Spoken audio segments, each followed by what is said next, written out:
Assalamualaikum warahmatullahi wabarakatuh. Kita akan coba mempelajari cara menentukan modus pada data kelompok. Nah, di sini ada langkah-langkah yang harus dipahami.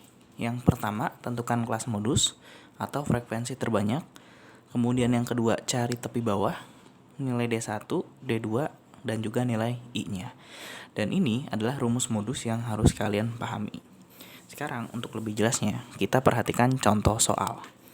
Nah, yang diminta tentukanlah modus dari data berikut. Coba kita ikuti langkahnya. Yang pertama, kelas modus atau frekuensi terbanyak. Nah, frekuensi terbanyak kan ada di angka 18. Maka ini adalah sebagai kelas modus. Jika sudah, langkah kedua, tentukanlah tepi bawah. Tepi bawah adalah batas bawah dikurang 0,5. Nah, tadi jangan sampai lupa, tepi bawah adalah yang awal. Berarti 36 dikurang 0,5. Dapat tepi bawahnya 35,5. Tepi bawah sudah. Sekarang D1. D1 adalah selisih frekuensi pada kelas modus dengan kelas sebelumnya.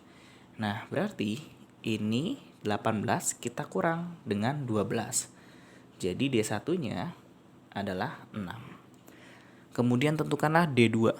D2 selisih frekuensi pada kelas modus dengan kelas sesudahnya. Berarti 18 dengan kelas sesudahnya yaitu 16. Nah, ini adalah D2. Berarti 18 dikurang 16 dapat 2. Dan yang kelima, tentukanlah I atau selisih batas bawah 2 dengan batas bawah pertama.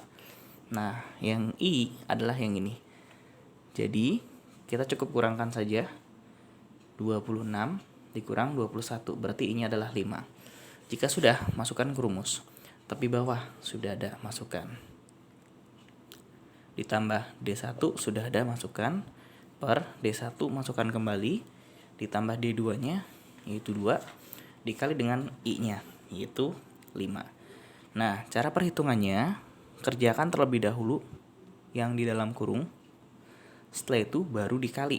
Berarti 6 kali 5 dibagi 8. Untuk totalnya, berarti kan di sini kita peroleh 35,5 ditambah 3,75. Hasil akhir 39,25.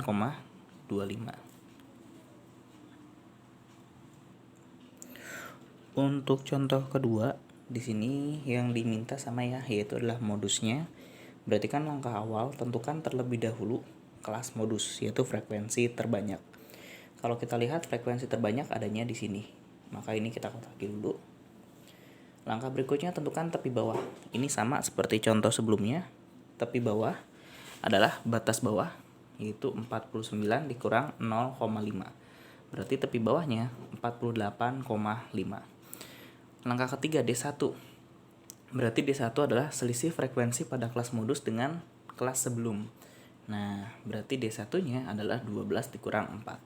Dapat 8. Kemudian D2, selisih frekuensi pada kelas modus dengan kelas sesudah. Ini D2-nya, berarti 12 dikurang 10. Dapat 2. Yang kelima, tentukan I-nya. Nah, I-nya itu yang awal ya. Batas bawah 2 dikurang batas bawah 1. Berarti 49 dikurang 40. Dapat I-nya adalah 9. Jika sudah, masukkan ke rumus. Tepi bawah sudah ada. 48,5 tambah D1 per D1 ditambah D2 dikali dengan I-nya. Tahapannya sama seperti yang contoh 1.